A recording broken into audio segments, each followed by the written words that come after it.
अब तक हम पढ़ चुके हैं कि अपर्णा जो है वह बैंक में काम करती है, तो वह बहुत मन लगाकर काम करती है। वहाँ पे और भी बहुत सारे अधिकारी हैं और वह यही सोचती है सभी इतना मन लगाकर किस प्रकार काम करते हैं। मतलब क्या उनका मन विचलित नहीं होता? जब ये लाखों रुपए गिनते हैं तो क्या उनका मन कभी भी विचलित नहीं होता?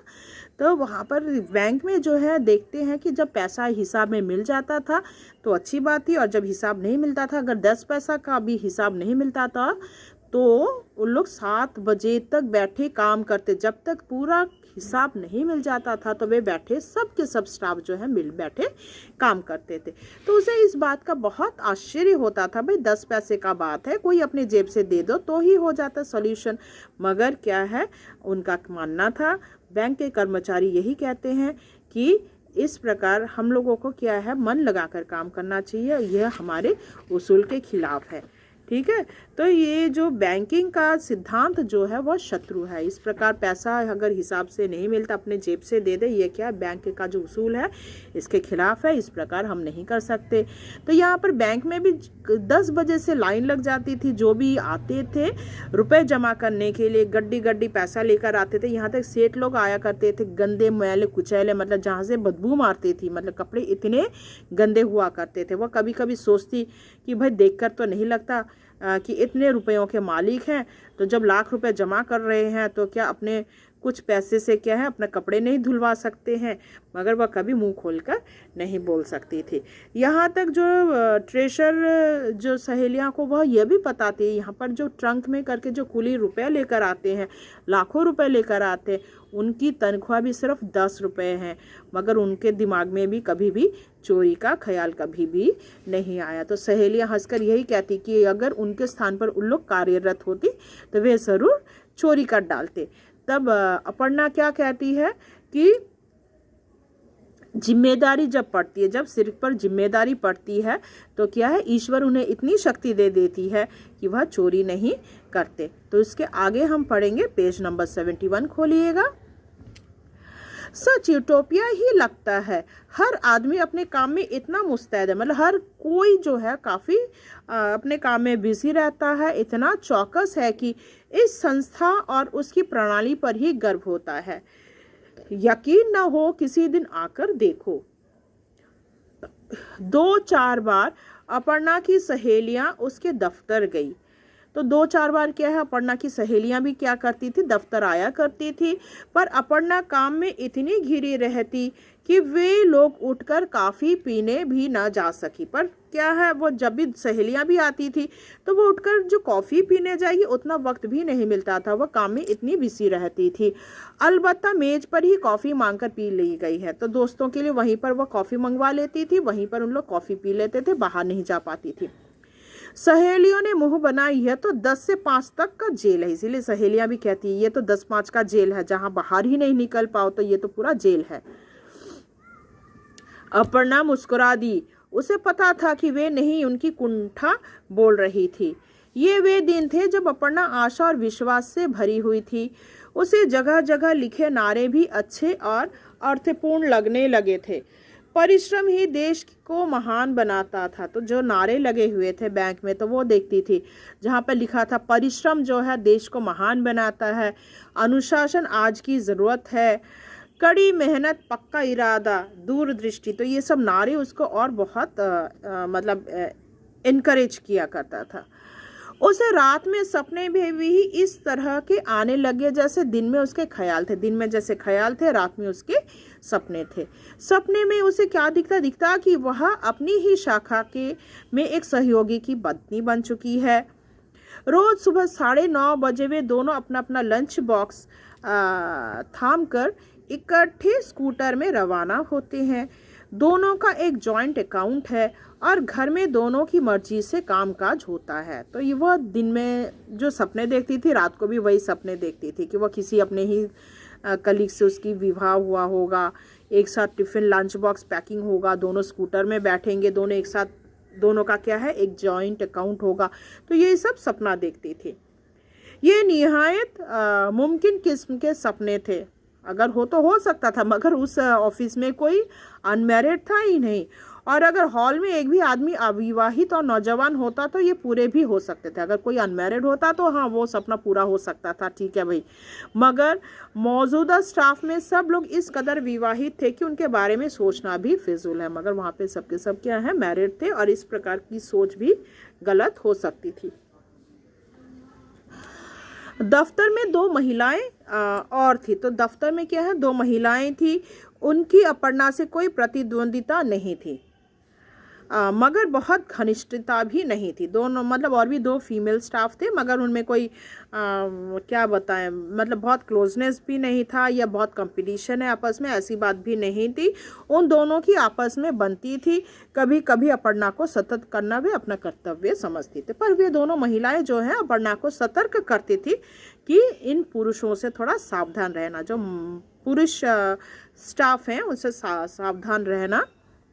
मिसेस श्रीवास्तव कहती, संभल कर रहना अपर्णा, ये शादीशुदा मर्द बड़े खतरनाक होते हैं। तो क्या है, मिसेस श्रीवास्तव क्या कहती थी, यहाँ पे जो शादीशुदा मर्द हैं उनसे सावधान रहना, बड़े खतरनाक है। पहले आतुर बनेंगे फिर कातर, एकदम पन्ना लाल है सबके सब, बहुत ही मतलब मीठी मीठी बातें बोलेंगे और फिर क्या है आपको फंसा देंगे। अपर्णा कहती, मुझे तो सब बड़े सीधे नज़र आते, पर अपर्णा को क्या है सबके सब बहुत सीधे साधे नज़र आते थे, सीधे नज़र आते हैं, लगता ही नहीं कि मर्दों के बीच बैठे हैं। मिसेस श्रीवास्तव एक तजुर्बेदार हंसी हंस देती, पर वो तो नहीं थी अपर्णा को, उसे नहीं मालूम था कि बैंक के अधिकारी कैसे हैं, और वह हंस देती थी मतलब। और जो मिसेस श्रीवास्तव है वो तो काफ़ी एक्सपीरियंस्ड पुरानी स्टाफ है, तो वह हंस देती थी इस पर। अपर्णा को काम करते हुए करीब 2.5 महीने हो गए। अब देखते देखते 2.5 महीने बीत गए। एक दिन खन्ना साहब ने एकाएक उससे पूछा, आज शाम को क्या कर रही हैं आप? तो खन्ना साहब पूछते हैं, शाम को क्या कर रही हैं? अपर्णा सतर्क हो गई, क्योंकि उसको मिसेस श्रीवास्तव की बात क्या है दिमाग में आ गई और वह सतर्क हो गई। उसे सारी चेतावनी याद आ गई। जी, मुझे माँ को लेकर डॉक्टर के पास जाना है। जब खन्ना साहब पूछते हैं तो वह कहती है कि मुझे माँ को लेकर कहाँ जाना है? डॉक्टर के पास जाना है। उसने मुंह लटका कर कहा, कोई ज़रूरी काम है क्या? मैंने सोचा आवर्ती जमा योजना का बहुत सा काम चेक करना है, आपकी मदद हो, आज निपटा लूं। अपर्णा को अपनी चालाकी पर ग्लानि हुई, लेकिन अब वह झूठ बोल चुकी थी। तो झूठ तो बोल चुकी थी, अब तो और कुछ नहीं कर सकती थी। तो यहाँ पे खन्ना साहब उसके साथ थोड़ा बैंकिंग का काम ही करना चाहते थे, पर अब और बात घुमा नहीं सकती थी। आज शाम आप क्या कर रही हैं? यह सवाल धीरे धीरे बैंक का हर छोटा बड़ा अधिकारी अपर्णा से पूछ चुका था। अब क्या हर स्टाफ जो है हमेशा यही पूछते थे, आज शाम आप क्या कर रही है, और वह हमेशा कुछ ना कुछ बहाना लगा ही देती थी, बोल देती थी। ठीक है, अपर्णा बुद्धू नहीं थी। माँ की बीमारी, पिता का प्रवास उसकी रक्षा कवच थे। अपनी शाम साबुत सुरक्षित बचाने का उसके पास यही उपाय था। लेकिन एक शाम वह चपेट में आ गई। हम उम्र सहयोगी सिन्हा ने कहा, अपर्णा जी, आज ऑफिस के बाद ऑफिस में ही 2-4 मित्रों को बुलाया, आप भी रुके। तो फिर क्या, इस प्रकार धीरे धीरे एक दिन वह चपेट में आ ही गई। उसी के सहयोगी क्या है कह बैठते हैं कि आज क्या है 2-4 मित्रों को बुलाया गया है, आपको ऑफिस में रुकना है। अपर्णा ने अपना कवच और कुंडल निकाला। देखिए, मुझे माँ के साथ, वो बोलना ही चाहती थी माँ के साथ के अस्पताल में जाना है। नहीं अपर्णा, तब मिस्टर सिन्हा कहते, नहीं अपर्णा जी, आप सिर्फ 20 मिनट मुझे दे दें, सिर्फ 20 मिनट के लिए रुक जाइए, मेरे बेटे का जन्मदिन है आज। तो क्या कहती है कि आज मेरे बेटे का क्या है, जन्मदिन है, इसलिए आप 20 मिनट के लिए आज रुक जाइए। आप घर पर जन्मदिन नहीं मनाएंगे? तो क्या है, अपर्णा कहती कि आप बेटे का जन्मदिन घर पर नहीं मनाएंगे? मेरा बेटा अपनी मम्मी के साथ बनारस गया हुआ है। तो कहते हैं, क्या कहते हैं सिन्हा जी कि बेटा तो यहाँ नहीं है, मम्मी के साथ बनारस गया है। सुबह से ही उसकी बड़ी याद आ गई, इसलिए कुछ लोगों को यहाँ बुला लिया। मतलब इमोशनल बातें करने लगता है कि इसीलिए क्या है, मेरा मन बहुत उदास हो रहा है बेटे के लिए, इसीलिए कुछ लोगों को यही बुला लिया है, बेटे का बर्थडे पार्टी हम यहाँ करेंगे। अपर्णा एक तरफ से फंस गई। अब क्या करे, बर्थडे पार्टी, फिर इमोशनल बातें करने लगे, तो वो ना नहीं कह सकी। उसके यह कहते नहीं बना कि 20 मिनट भी नहीं दे सकती। 5 बजे बैंक के सभी लोग चले गए। इस प्रकार 5 बजे क्या होता, बैंक के जितने लोग थे सब के सब चले गए। सिर्फ चौकीदार और 2 चपरासी अपने अपने स्टूल पर बैठे रह गए। सिर्फ चपरासी रहे, चौकीदार रह गया। और बाकी सब चले गए स्टाफ। थोड़ी देर में सिन्हा के मेहमान आने शुरू हो गए। अब क्या है, उसके मेहमान आने लगे, सिन्हा साहब के मेहमान आने लगे। दफ्तर के बाहर 2-4 स्कूटर, मोपेड और एक मारुति खड़ी हो गई। इनमें से किसी का भी चेहरा अपर्णा के लिए पहचाना हुआ नहीं था। अंदर और कोई पहचाना कोई स्टाफ नहीं था और जो गेस्ट आए हैं सभी अजनबी थे, इसीलिए वह अपनी सीट पर ही बैठी रही। सिन्हा का कमरा अंदर को था। जल्द ही सिन्हा आकर उसको लिवा ले गया। सबसे परिचय हुआ। फिर क्या है, सिन्हा साहब अपर्णा को लेकर जाते हैं और सबके साथ क्या है परिचय करवाते हैं। केक की रस्म अदा होने के बाद अपर्णा ने देखा चपरासी दाताराम एक बड़ी सी प्लेट में ढेर सारी बर्फ ले आया। तो जब केक कटिंग का रस्म ख़त्म हुआ तो चपरासी बहुत सारे ढेर सारे बर्फ़ लेकर आता है।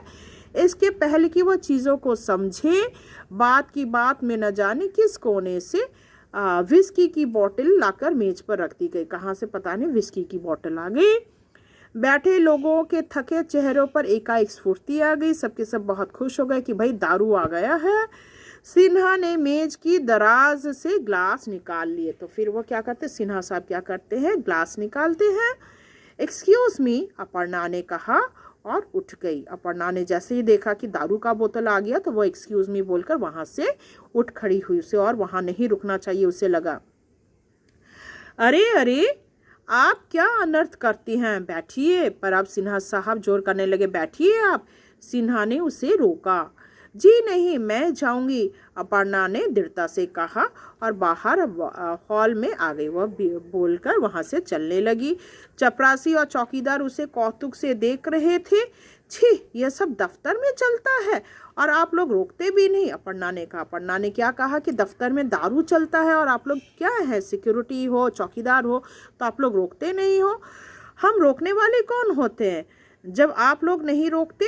क्या यहाँ अक्सर यह सब चलता है? तो क्या है, सिक्योरिटी क्या बोलते हैं, यहाँ पे तो अक्सर ऐसा चलता है। जब आप लोग ही नहीं रोकते तो हम रोकने वाले कहाँ हैं? अपर्णा तो पूछती कि यहाँ पे ऐसा हमेशा चलता रहता है। और बैंक में शाम को क्या होता है, कभी सिन्हा साहब, कभी खन्ना साहब। राष्ट्रीयकृत बैंकों का यह इस्तेमाल अपर्णा के लिए एक धक्का था। तो जैसे ही अपर्णा को पता चला कि यह बैंक में इस प्रकार के कार्य होता है तो उसे बहुत ठेस पहुंचता है। शाम को जब कभी उसने बैंक को बिजली जली देखी, उसने यही सोचा था कि यहाँ अधिकारी कितने मनोयोग से अपना काम पूरे करते। तो वह यही सोचती थी कि सब मन लगाकर बहुत काम करते, पर अब पता चला कि शाम के बाद यह सब दारू पार्टी चलता है और इस बात का क्या है, उसे बहुत ठेस पहुंचता है। रिक्शा स्टैंड तक अपर्णा को खतरा महसूस होता रहा कि कहीं सिन्हा उसके पीछे न आए। जब वह सकुशल रिक्शे पर बैठ गई, उसने चैन की सांस ली। वह जल्दी जल्दी जाती है, रिक्शा स्टैंड तक जाती है और रिक्शे पर जाकर बैठ जाती है। घर में माँ या पिता को इस घटना की जानकारी देना निरर्थक, दुश्चिंता बढ़ाना होता। वह चुप रही। आज उसकी अकड़ खंडित होते होते बची थी। तो क्या है, वह घर जाकर भी अपने माता पिता को नहीं कहती, क्योंकि अगर माता पिता को बोलती तो उसके माता पिता चिंतित हो जाते। आशा करती है यहाँ तक आपको समझ में आया होगा। बाकी जो है मैं आपको पार्ट 4 में पढ़ाऊंगी।